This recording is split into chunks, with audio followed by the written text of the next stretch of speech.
আসসালামু আলাইকুম, স্বাগত জানাচ্ছি RTV সন্ধ্যা সংবাদে। আপনাদের সঙ্গে আছে আমি সৈয়দা সাদিয়া বেনাজির এবং আমি নুসরাত সুজানা। গণতন্ত্রকে প্রাতিষ্ঠানিক রূপ দিতেই রাষ্ট্রপতি নির্বাচন হবে বলে জানিয়েছেন চিফ হুইপ নুরুল ইসলাম মনি। বিকেলে প্রধানমন্ত্রী ও সংসদ নেতা তারেক রহমানের সভাপতিত্বে জাতীয় সংসদ ভবনে সরকার দলীয় সভাকক্ষে বৈঠক শেষে কথা বলেন তিনি। চিফ হুইপ জানান, আগামীকাল ইতিহাসের নতুন যাত্রা শুরু হবে। সব সংসদ সদস্যের কাছে মির্জা ফখরুল ইসলাম আলমগীরের জন্য ভোট চাওয়া হয়েছে বলেও জানান চিফ হুইপ।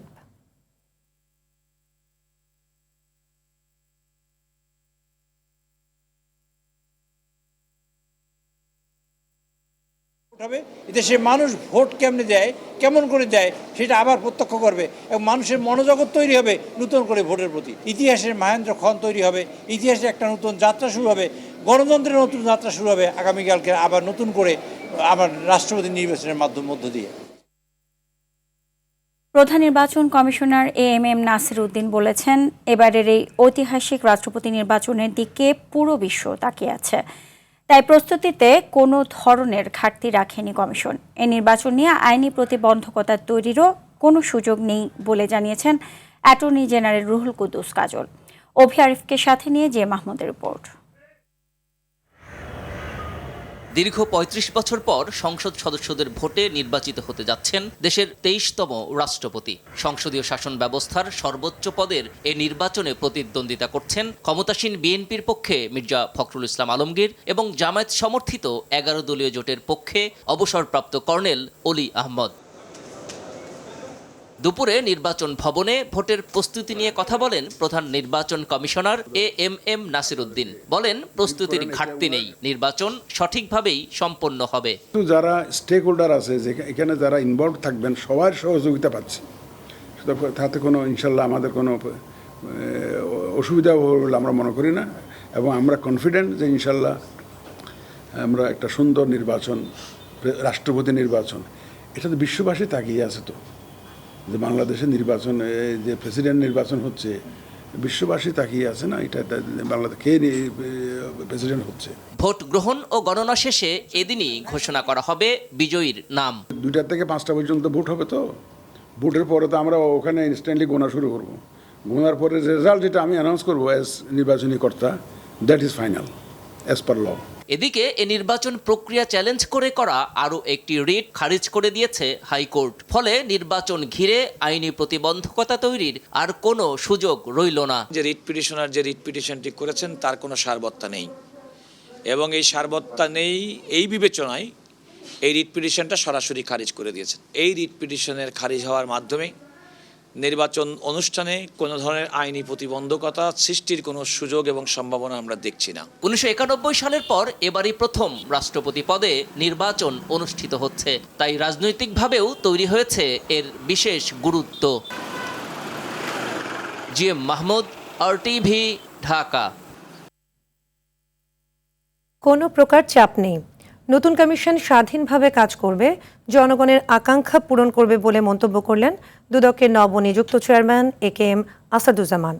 দুদক কার্যালয়ে সাংবাদিকদের কথা বলেন তিনি। দায়িত্ব পাওয়ার পর প্রথম দিনে দুদক কার্যালয়ে চেয়ারম্যান ও 2 কমিশনার জাহাঙ্গীর আলম খান ও সাজ্জাদ হোসেন ভূঁইয়া অফিস করেছেন এবং কর্মকর্তাদের সঙ্গে মতবিনিময় করে দিক নির্দেশনা দিয়েছেন। আতিকার রহমান জানাচ্ছেন বিস্তারিত।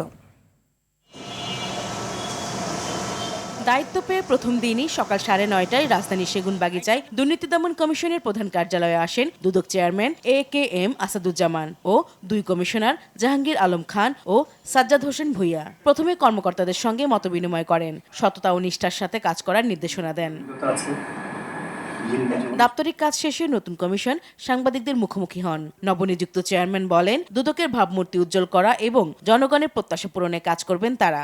প্রত্যাশা অনুযায়ী দেশের জন্য কাজ করতে পারি, দুদকের ভাবমূর্তি ফিরিয়ে আনতে পারি, দুর্নীতির মুক্ত করার যথেষ্ট চেষ্টা করতে পারি। আমাদের কাজ শুরু করে দেন, ইনশাল্লাহ আগামী দিনে ভালো ফল আমাদের আনবো বলে আমাদের প্রত্যাশা আছে। আমরা কোনো চাপের মধ্যে নেই, ইনশাল্লাহ আমরা স্বাধীনভাবে কাজ করছি। আমাদের সাথে সমস্যা আসুক, আমার সমাধান করব, সঠিকভাবে চেষ্টা করব। কমিশনাররা বলেন, দায়িত্ব পালনে পক্ষপাতিত্বের কোনো সুযোগ নেই, নতুন কমিশন নিরপেক্ষভাবে কাজ করবে। আমরা স্যারের নেতৃত্বে প্রতিটি বিষয়ে পুঙ্খানুপুঙ্খানু নিরপেক্ষভাবে আমরা সিদ্ধান্ত দিব। আপনারা অতি অল্প সময়ে এ সকল বিষয়ে অগ্রগতি যাতে হয়। আপনারা দেখবেন বৃক্ষ তোমার নাম কি ফলে পরিচয় হবে। বৃহস্পতিবার জাতীয় স্মৃতিসৌধে শ্রদ্ধা জানাবেন দুদক চেয়ারম্যান ও 2 কমিশনার। 5.5 মাস শূন্য থাকার পর নতুন কমিশন দুদকের কাজে কতটা গতি আনতে পারে সেটা এখন দেখার বিষয়। আতিকা রহমান, RTV, ঢাকা। প্রধানমন্ত্রী তারেক রহমানকে ভারত সফরে নিতে উদগ্রীব হয়ে আছে মোদী সরকার। এ নিয়ে নানান কূটনৈতিক অঙ্ক কষছে দুই দেশ।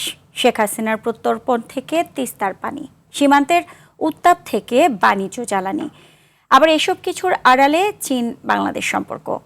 তবে ঢাকার বার্তা স্পষ্ট, দিল্লির পথে পা বাড়ানোর আগে চাই কিছু দৃশ্যমান প্রাপ্তি, যা তৈরি করবে সফরের অনুকূল পরিবেশ। এ বিষয়ে সময় নিয়ে হলেও ভারতের ভাবা উচিত বলে মনে করেন বিশ্লেষকরা। শাকিলা করিমের রিপোর্ট। প্রধানমন্ত্রী তারেক রহমানের সম্ভাব্য ভারত সফরের আলোচনায় এখন দিন তারিখ নয়, অনুকূল পরিবেশ তৈরির প্রশ্ন।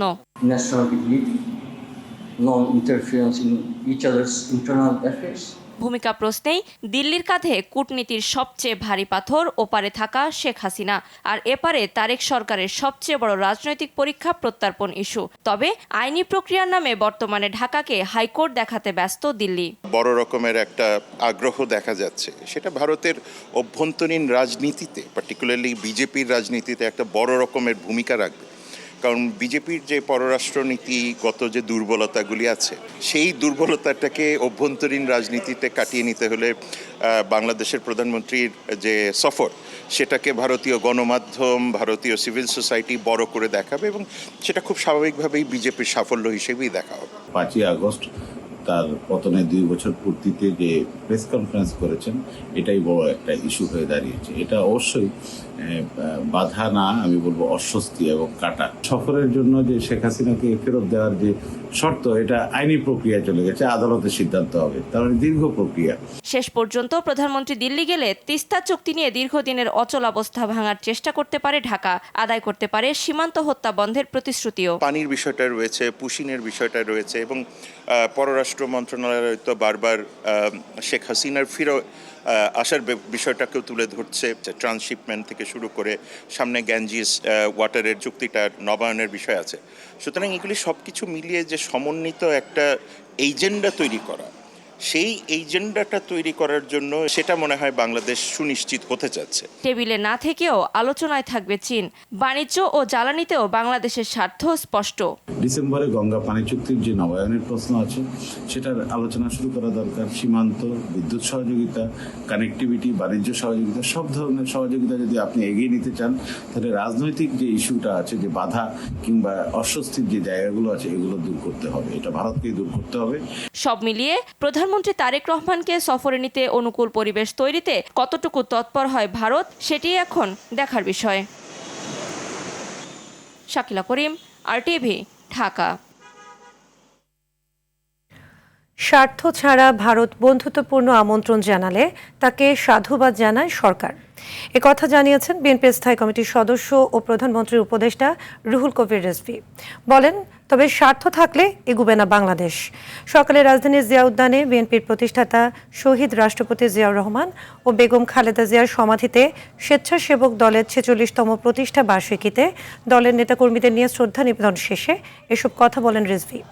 যে কোনো ষড়যন্ত্র ও প্রতিবন্ধকতা বিএনপির নেতাকর্মীরা শক্ত হাতে মোকাবেলা করবে বলেও জানান বিএনপির স্থায়ী কমিটির এই সদস্য।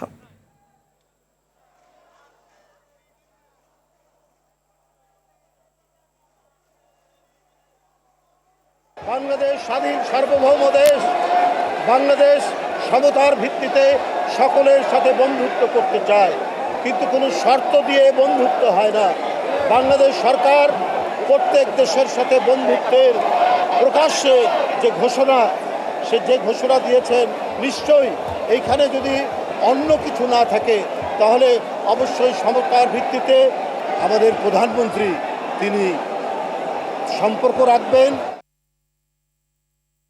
ফ্যাসিবাদের দালালি করতে সাংবাদিকতা পেশাকে যারা ব্যবহার করেছে, তাদের চিহ্নিত করে ব্যবস্থা নেওয়া হবে বলে জানিয়েছেন তথ্য ও সম্প্রচার মন্ত্রী জহিরউদ্দিন স্বপন। সকালে রাজধানীর তথ্য ভবনে সাংবাদিক সুরক্ষা ও কল্যাণ ফাউন্ডেশনের 5ম প্রতিষ্ঠা বার্ষিকীর অনুষ্ঠানে এ আহ্বান জানান তিনি। জানান, ক্ষমতার অপব্যবহার করে জনগণের ক্ষতি করা এবং এতে সহযোগিতাকারী সাংবাদিকদেরও আইনের আওতায় আনা হচ্ছে। স্বাধীন বাংলাদেশে বর্তমান সময়ের মতো এত বেশি গণমাধ্যমের স্বাধীনতা আগে কখনো ছিল না। তবে স্বাধীনতার সুযোগ নিয়ে সাংবাদিকতার নামে ব্ল্যাকমেইলিং ও অপসাংবাদিকতা মেনে নেওয়া হবে না বলেও জানান মন্ত্রী।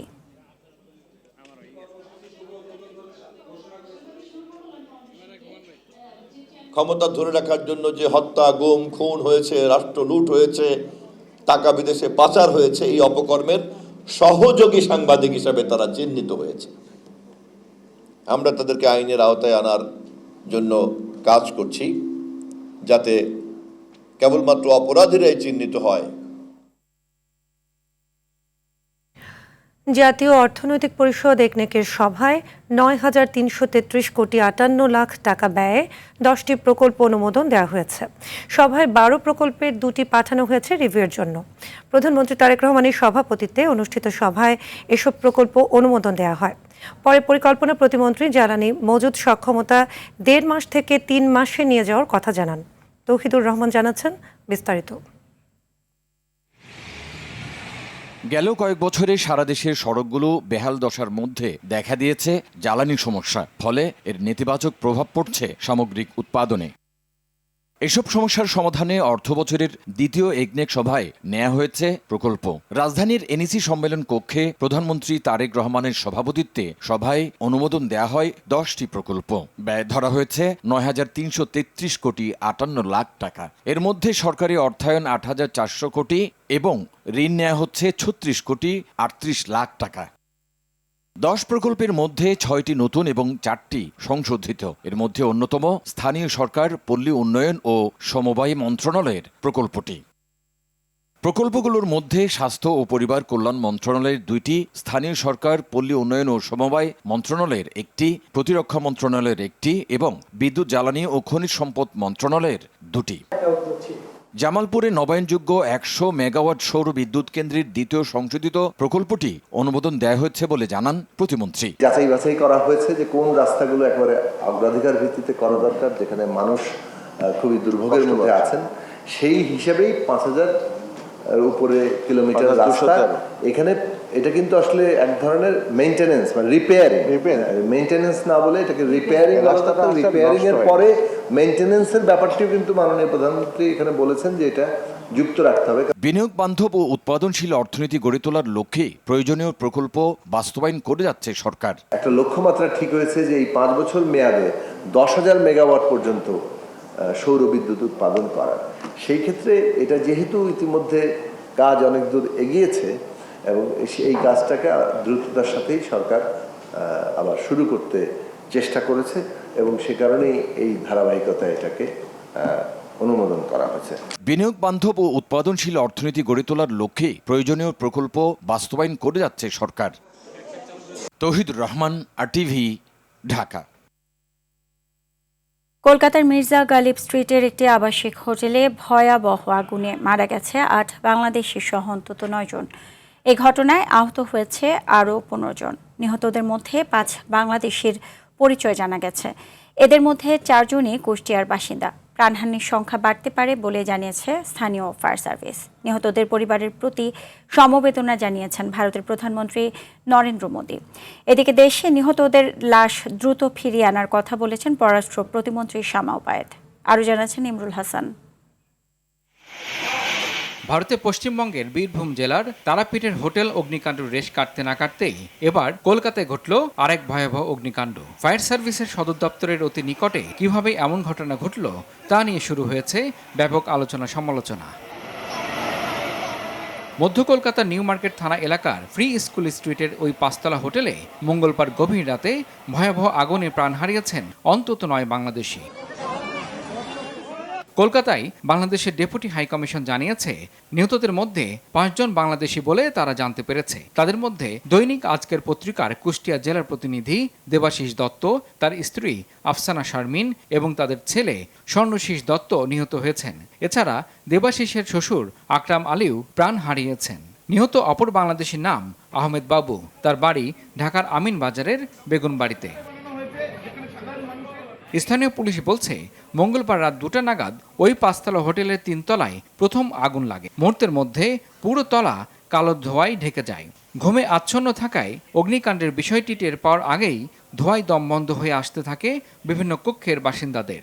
স্থানীয় গণমাধ্যমগুলো বলছে হোটেলটির সরু গলির মধ্যে হওয়ায় ভিতরে ঢুকে উদ্ধার কাজ চালাতেও বেগ পেতে হয় দমকল কর্মীদের। এই ঘটনার পর কলকাতার আবাসিক হোটেলগুলোর অগ্নি নিরাপত্তা ব্যবস্থা নিয়ে নতুন করে প্রশ্ন উঠেছে। আবাসিকদের অধিকাংশের দাবি, আগুন লাগার পরেও হোটেল কর্তৃপক্ষের কারো দেখা মেলেনি, ছিল না অগ্নি নির্বাপন ব্যবস্থাও। ইতিমধ্যে হোটেল মালিকের বিরুদ্ধে মামলা করেছে কলকাতা পুলিশ। ঘটনার পর থেকেই তিনি পলাতক বলে জানিয়েছে স্থানীয় গণমাধ্যম। এদিকে সংঘটিত অগ্নিকাণ্ডের ঘটনায় নিহত বাংলাদেশিদের মরদেহ দ্রুত দেশে ফিরিয়ে আনা হবে বলে জানিয়েছেন পররাষ্ট্র প্রতিমন্ত্রী শামা ওবায়দ ইসলাম। দ্রুততম সময় আমাদের এই মরদেহগুলো আমরা যেন বাংলাদেশে ফিরিয়ে আনতে পারি, সে কাজটা আমাদের কলকাতার মিশন সেই কাজটা করছে। ইমরুল হাসান, RTV। এলএনজি সরবরাহ শুরু হলেও রাজধানীতে কিছুতেই কাটছে না গ্যাস সংকট। বাসাবাড়িতে জ্বলছে না চুলা, গাড়ির দীর্ঘ লাইন সিএনজি পাম্পে। রাজধানীর সিএনজি ফিলিং স্টেশনগুলোতে তীব্র গ্যাস সংকটে ভোগান্তি বাড়ছে চালকদের। ঘন্টার পর ঘন্টা লাইনে দাঁড়িয়েও মিলছে না পর্যাপ্ত গ্যাস। কোথাও স্টেশন বন্ধ, কোথাও আবার কম চাপের কারণে অল্প গ্যাস নিয়েই ফিরতে হচ্ছে চালকদের। সময়ের পাশাপাশি কমছে তাদের দৈনিক আয়। শাকিলা করিমের রিপোর্টে দেখুন বিস্তারিত। যানবাহনের এই দীর্ঘ লাইনই বলে দেয় দেশের গ্যাস সংকট ঠিক কোন পরিস্থিতিতে আছে। কাঠফাটা রোদে সড়কে অপেক্ষমান সিএনজি ও প্রাইভেট কার, জরুরি সেবা অ্যাম্বুলেন্সও। রাজধানীর সব সিএনজি ফিলিং স্টেশনের চিত্র একই। গ্যাসের আশায় ঘন্টার পর ঘন্টা অপেক্ষা করেও নিশ্চিত নয় গাড়িতে প্রয়োজনীয় জ্বালানি মিলবে কিনা। 266টা গ্যাস ঢুকছে শেষ। এই 266টা গ্যাস দিয়ে আমি হাইজ গেলে ধরেন এই 30 কিলো চালাতে 30 কিলো চালানোর পরে হয়ে যাবো, আবার আসে পর আবার দিতে হবে। 3 ঘন্টা 4 ঘন্টা সিরিয়াল দিয়ে আপনার গ্যাস পাইতে আসি 65 টাকা, 80 টাকা, 100 টাকা এরকম পাইতে আসি। দিনেও খাটতে আসি, রাত্রেও খাটতে আসি। আমার এখন আর কোনো উপায় নাই। আর এই সিএনজি ছাইড়ে যে অন্য কোনো কর্ম তাও করতে পারতেছি না। স্টেশনের পাইপে গ্যাস উঠছে কম, মিটারে সীমিত গ্যাসের পরিমাণ। সিএনজি চালকদের কপালে চিন্তার ভাঁজ, কিভাবে চলবে সংসার। এটা নিয়ে আপু আসি প্রচন্ড আকারে ঝামেলায়, বুঝছেন। এখন আজকে গাড়ির চাবি দিয়ে দিব, চাবি দিয়ে দেশে যাবো, গ্যাসের ঝামেলা শেষ হলে পরে এসে গাড়ি চালাবো। 5 ঘন্টা সিরিয়ালে থাকি আমি 272 টাকার গ্যাস পাইছি। এখন কি করার আছে, গাড়ি যতটুকু চলে এরপরে বন্ধ থাকবে, না পারলে তেলে চালাবে মালিকে। বাধ্য হয়ে ভোক্তাদের কণ্ঠে অভিযোগ, দাম বাড়িয়ে হলেও যেন সমাধান মিলে। গ্যাসের দাম বাড়াও আপত্তি নাই, কিন্তু এই কষ্টটা থেকে আমরা মুক্তি চাই। বাড়াক যদি, তারপর যেন আমরা গ্যাস পাই, এটাই আমাদের দাবি সরকারের কাছে।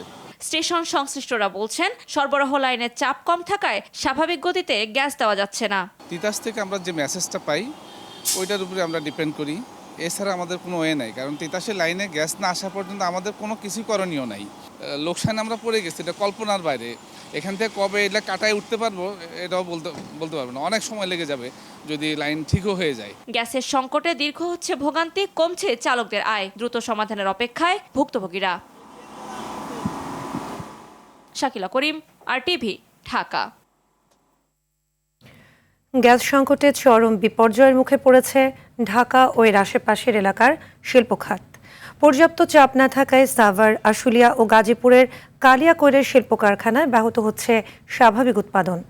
বাধ্য হয়ে বিকল্প জ্বালানি হিসেবে ডিজেল ও অন্যান্য ব্যয়বহুল উৎস ব্যবহার করায় উৎপাদন খরচ বেড়ে দাঁড়িয়েছে প্রায় দ্বিগুণ।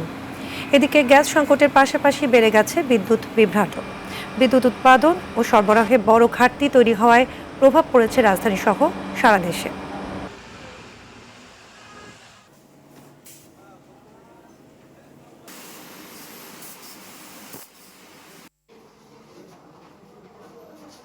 শ্রমিক, কর্মচারী, কর্মকর্তা সবাই বসে আছে।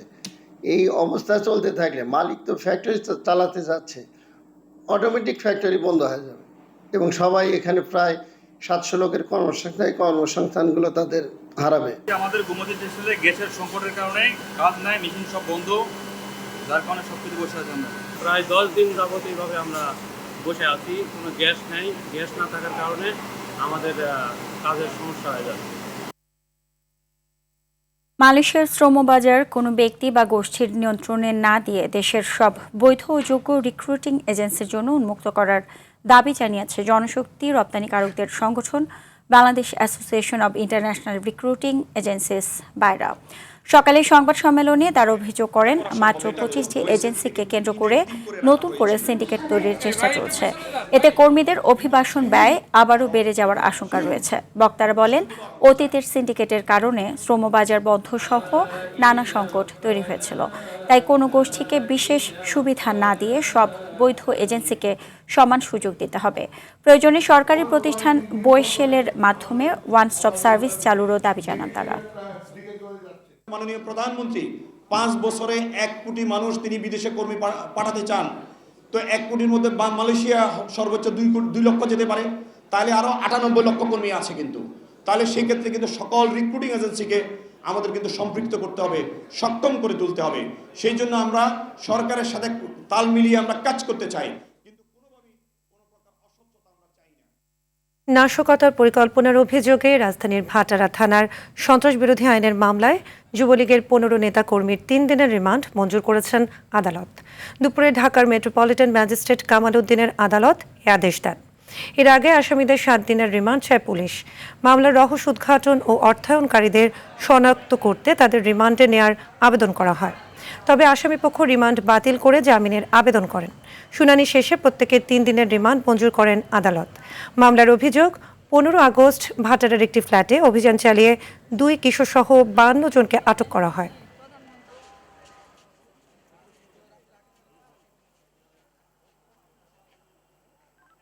যদি 15 আগস্টের প্রোগ্রাম থাকতো তাহলে তো অবশ্যই 15 আগস্ট বা তার পরবর্তীতে এই প্রোগ্রামটা অনুষ্ঠিত হইতো। আর যেই প্লেস অফ অকারেন্স দেখানো হয়েছে, ওই প্লেস অফ অকারেন্সের জায়গাটা হচ্ছে আমার মোকদ্দমার 1 এবং 2 নং আসামির বারাটিয়া বাসা। যদি আমি প্রোগ্রামই করতাম তাহলে আমি রাস্তায় করতাম। 2 বছর থেকে থাকি বাসা। আমি এই বাসায় 2 বছর যাবত থাকি। রাজমিস্ত্রি কাজের 1000 টাকা পাওনাকে কেন্দ্র করে কামরুল নামে এক ব্যক্তিকে গলা কেটে হত্যার অভিযোগে তার বন্ধু আলামিনকে গ্রেপ্তার করেছে পিবিআই।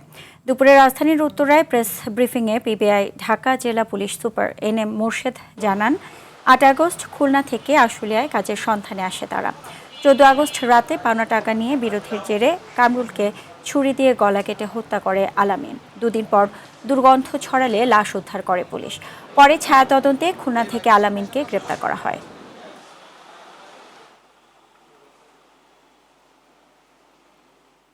জিজ্ঞাসাবাদে সেই ঘটনায় জড়িত থাকার কথা স্বীকার করে। তার কাছ থেকে ওই ডিসিস্টের মোবাইল উদ্ধারপূর্বক জব্দ করা হয় এবং আমরা যখন ঘটনাস্থলে মানে ঢাকায় তাকে নিয়ে আসি, বাসাইদ এলাকায় ওই কক্ষে নিয়ে যাই, তখন ওই কক্ষের ভিতরে যে বাথরুম ছিল, সেই বাথরুমের প্যানের ভিতর থেকে হত্যায় ব্যবহৃত ছুরি তার দেখানো মতে উদ্ধার করে আমরা জব্দ করি। দক্ষিণ সিটি কর্পোরেশনকে 4টি অঞ্চলে ভাগ করে রিকশা চলাচলের নীতিমালা তৈরি করা হচ্ছে বলে জানিয়েছেন ঢাকা দক্ষিণের প্রশাসক আব্দুস সালাম। সকালে পরিচ্ছন্নতা, মশক নিয়ন্ত্রণ, রাজস্ব আদায় ও উচ্ছেদের সমন্বিত অভিযানে তিনি একথা বলেন। বিপণী বিতানের মালিকদের কর পরিশোধের আহ্বান জানিয়ে হুঁশিয়ারি দেন, যারা এখন থেকে সময় মতো কর পরিশোধ করবে না তাদের বিরুদ্ধে ব্যবস্থা নেবে ডিএসসিসি। দোকান মালিকদের তাদের দোকানের সামনের জায়গা নিজেদের পরিষ্কার রাখতে ব্যর্থ হলে শাস্তিমূলক ব্যবস্থা নেয়ার কথাও জানান আব্দুস সালাম। আগামী 2 সপ্তাহের মধ্যে ফুটপাতের হকারদের শৃঙ্খলায় ফেরানো হবে উল্লেখ করেন তিনি।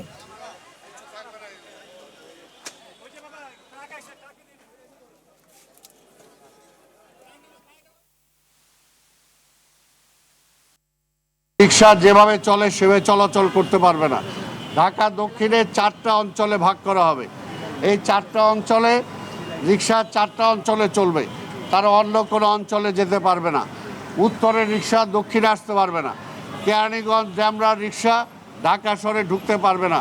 এই 2 সপ্তাহের মধ্যে হকারদের আমরা কার্যকর করব। রাস্তায় কোনো হকার বসতে পারবে না। বাংলাদেশ বার কাউন্সিলে 39তম উপশাখা চালু করেছে ঢাকা ব্যাংক পিএলসি। মঙ্গলবার আনুষ্ঠানিক উদ্বোধনের মধ্য দিয়ে শুরু হয় বার কাউন্সিল উপশাখার কার্যক্রম। নতুন এই উপশাখা থেকে গ্রাহকরা ইউটিলিটি বিল পরিশোধ, নিজস্ব হিসাব থেকে অন্য হিসাব, অন্যান্য ব্যাংকে অর্থ স্থানান্তর সহ বিভিন্ন ব্যাংকিং সেবা নিতে পারবে বলে জানায় ব্যাংক কর্তৃপক্ষ। এছাড়াও নতুন উপশাখার মাধ্যমে বার কাউন্সিলের আইনজীবী ও সংশ্লিষ্টদের আরও সহজ, দ্রুত ও সুবিধাজনক ব্যাংকিং সেবা নিশ্চিত হবে বলেও জানায় ব্যাংক কর্তৃপক্ষ। এ সময় আইন, বিচার ও সংসদ বিষয়ক মন্ত্রী মোহাম্মদ আসাদুজ্জামান, অ্যাটর্নি জেনারেল ও বাংলাদেশ বার কাউন্সিলের চেয়ারম্যান ব্যারিস্টার মোহাম্মদ রুহুল কুদ্দুস কাজল, ঢাকা ব্যাংকের চেয়ারম্যান আব্দুল হাই সরকার উপস্থিত ছিলেন।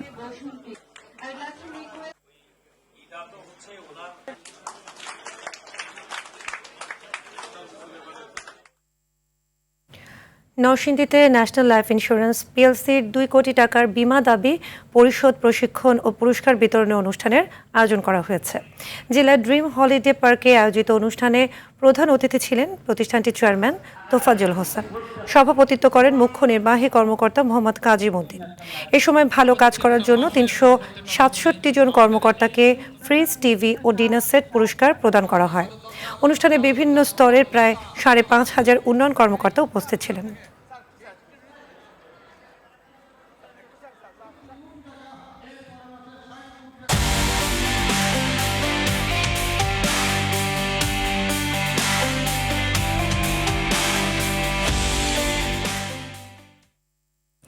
আইডিএলসি পরিবর্তনের পথে বাংলাদেশ। কর্মক্ষেত্রে নারীদের যাত্রা নিরাপদ ও স্বাচ্ছন্দ্য করতে 3টি রুটে 14টি বাস দিয়ে ঢাকা, চট্টগ্রাম এবং বগুড়ায় একযোগে যাত্রা শুরু করল বিআরটিসির বিশেষ মহিলা বাস সার্ভিস। ইতোমধ্যে নারী চালকদের হালকা যান থেকে ভারী যানবাহন চালানোর প্রশিক্ষণ দিয়ে নারী চালক এবং কন্ডাক্টর দিয়ে এই সেবা নারীর ক্ষমতায়নের পথে এক বড় সাফল্য বলে মনে করেন সেবা সংশ্লিষ্টরা। নারীদের সর্বোচ্চ নিরাপত্তা নিশ্চিতে প্রতিটি বাসে বসানো হয়েছে সিসি ক্যামেরা, পাশাপাশি টিকিট সিস্টেমে আনা হয়েছে ডিজিটাল পদ্ধতি।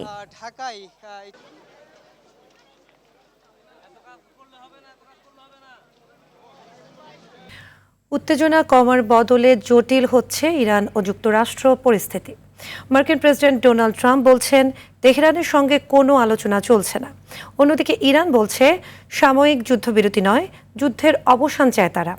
এরই মধ্যে হরমুজ প্রণালী বন্ধ রাখার হুঁশিয়ারি দিয়েছে তেহরান। পাল্টাপাল্টি অভিযোগের মধ্যেই বেড়েছে জ্বালানি তেলের দাম।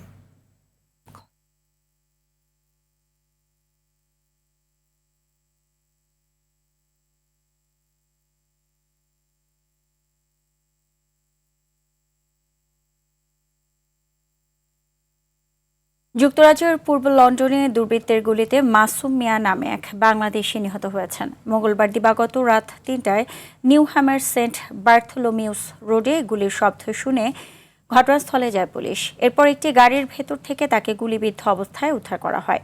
তবে ঘটনাস্থলেই তার মৃত্যু হয়েছে বলে জানান দায়িত্বরত জরুরি সেবাদান কর্মীরা। নিহত মাসুম মিয়ার গ্রামের বাড়ি সিলেটের বিশ্বনাথ পৌরসভার 3 নং ওয়ার্ডের কারিকোনা গ্রামে। তিনি মোহাম্মদ আমির আলীর বড় ছেলে। ছোটবেলা থেকে লন্ডনে বসবাস করছিলেন মাসুম মিয়া। পুলিশ জানিয়েছে ঘটনাস্থল ঘিরে রেখে আলামত সংগ্রহ ও তদন্ত কাজ চালাচ্ছে গোয়েন্দারা। তবে এ ঘটনায় এখন পর্যন্ত কাউকে গ্রেপ্তার করা যায়নি। অস্ট্রেলিয়ার বিপক্ষে সিরিজের দ্বিতীয় ও শেষ টেস্টকে সামনে রেখে অনুশীলন করেছে বাংলাদেশ জাতীয় ক্রিকেট দল। ম্যাকেতে বুধবার জিতে ঘাম ছড়িয়েছে ক্রিকেটাররা। ফ্লাইট বিলম্ব হওয়ায় ডারউইন থেকে কিছুটা বিলম্বে ম্যাকে পৌঁছেছে বাংলাদেশ দল। ডারউইনের তাপমাত্রা বেশ গরম থাকলেও ম্যাকের আবহাওয়া বাংলাদেশের জন্য বেশ অনুকূল। জিমে 2 ঘন্টার বেশি সময় ঘাম ছড়িয়েছেন মুশফিক, শান্ত, তাইজুলরা। 22 আগস্ট থেকে শুরু হতে যাওয়া দ্বিতীয় টেস্টেও জয়ের ধারা ধরে রাখতে প্রত্যয়ী টিম টাইগার্স।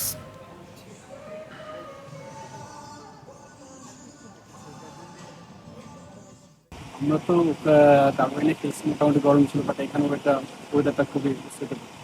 টিমের এনভায়রনমেন্ট খুব ভালো এবং কি আমরা একে অপরের সবাই দেখতেছি একে অপরের উপর সাপোর্ট করে, প্রচুরটা টুরি করে।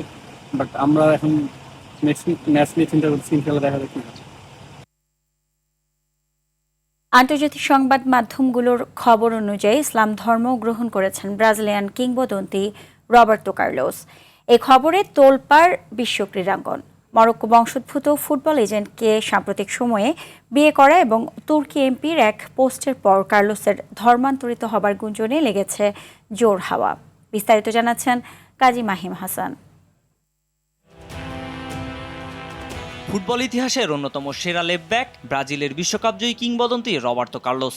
গতি আর বাঁকানো ফ্রিকিকে প্রতিপক্ষের রক্ষণভাগকে স্তব্ধ করে রীতিমতো যিনি কাঁপিয়েছেন বিশ্ব ফুটবল, সেই কিংবদন্তিকে নিয়ে এবার জোর গুঞ্জন। ইসলাম ধর্ম গ্রহণ করছেন 53 বছর বয়সী এই তারকা ফুটবলার।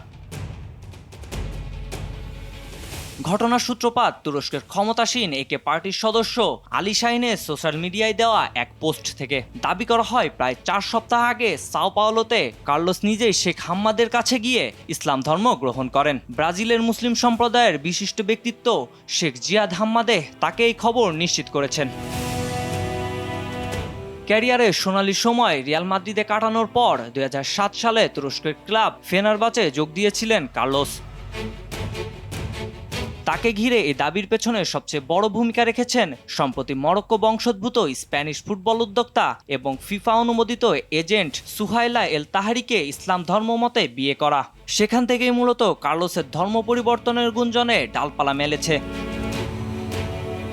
তুর্কি ও আন্তর্জাতিক সংবাদ মাধ্যমগুলোতে কার্লোসের ধর্মান্তর হবার খবরটি ঝড় তুললেও কার্লোস নিজে বা তার কোনো প্রতিনিধি এখনও আনুষ্ঠানিকভাবে এই ধর্মান্তরের খবরটি নিশ্চিত করেননি। আন্তর্জাতিক সংবাদ মাধ্যম goal.com বা ডেইলি সাবা স্পষ্ট জানিয়েছেন, তুর্কির নেতাদের দাবি যতই জোরালো হোক না কেন, আনুষ্ঠানিক ঘোষণা না আসা পর্যন্ত একে চূড়ান্ত সত্য বলার কোনো সুযোগ নেই।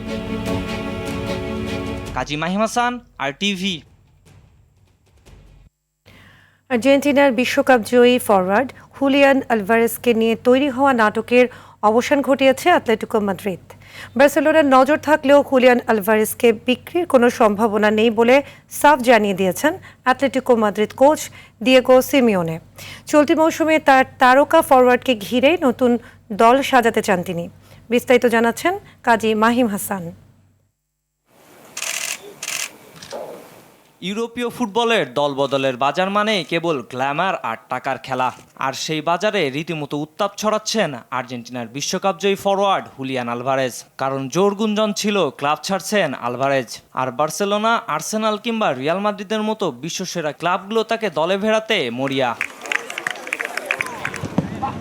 তবে টাকা কিংবা খেলোয়াড়ের ইচ্ছা ফুটবলের বাজারে যে শেষ কথা নয় তা প্রমাণ করে দিল অ্যাটলেটিকো মাদ্রিদ। সব জল্পনা কল্পনায় পানি ঢেলে দিলেন মাদ্রিদ বস দিয়েগো সিমিওনে। তিনি স্পষ্ট জানিয়ে দিয়েছেন আলভারেজ বিক্রির জন্য নয়। ক্লাবের মালিকেরও অবস্থান পরিষ্কার, যে কোনো মূল্যেই হোক এই আর্জেন্টাইনকে মাদ্রিদে রেখে দিতে চান তিনি। আমাদের সিইও হিল মারিন যখন পরিস্থিতি সম্পর্কে স্পষ্টভাবে কথা বলেছেন, তখন আর কোনো কথা নেই। আলভারেজ এই বছর অ্যাটলেটিকো মাদ্রিদ ছাড়ছেন না। তার সঙ্গে আমার কথা হয়েছে। সে আমাদের অন্যতম প্রধান অস্ত্র। তাকে ঘিরে আমাদের দীর্ঘমেয়াদী পরিকল্পনা রয়েছে। এখন আর কোনো ধোঁয়াশা নেই। আলভারেজকে বিক্রির কোনো সম্ভাবনা নেই। তবে আলভারেজের জন্য সামনের পথটা খুব সহজ হবে না। বিশ্বকাপ চলাকালীন প্রকাশ্যে ক্লাব ছাড়ার ইচ্ছা প্রকাশ করায় ক্ষুব্ধ অ্যাটলেটিকো সমর্থকরা। তবে দিয়াগো কস্তা কিংবা এতোয়া গ্রিজম্যানের মতো মহাতারকাদের উদাহরণ টেনে সিমিওনের আত্মবিশ্বাস যোগাচ্ছেন প্রিয় শিষ্যকে। আর্জেন্টাইন বসের বিশ্বাস, বুটের জাদুতে আবার সমর্থকদের ভালোবাসায় ভাসবেন আলভারেজ। মালাগার বিপক্ষে ম্যাচ দিয়ে শুরু হচ্ছে অ্যাটলেটিকোর লা লিগা মিশন। দেরিতে ফেরায় প্রথম ম্যাচে বেঞ্চে বসতে হবে আলভারেজকে। তবে সিমিওনে স্পষ্ট করেছেন আলভারেজই তাদের সেরা খেলোয়াড় এবং তাকে ঘিরেই তৈরি হবে ভবিষ্যতের রণপরিকল্পনা। কাজী মাহিম হাসান, RTV। সন্ধ্যার সংবাদ এ পর্যন্ত। রাতের সংবাদ 11:15 ঢাকায় আমন্ত্রণ রইল। এতক্ষণ সাথে থাকার জন্য সবাইকে ধন্যবাদ।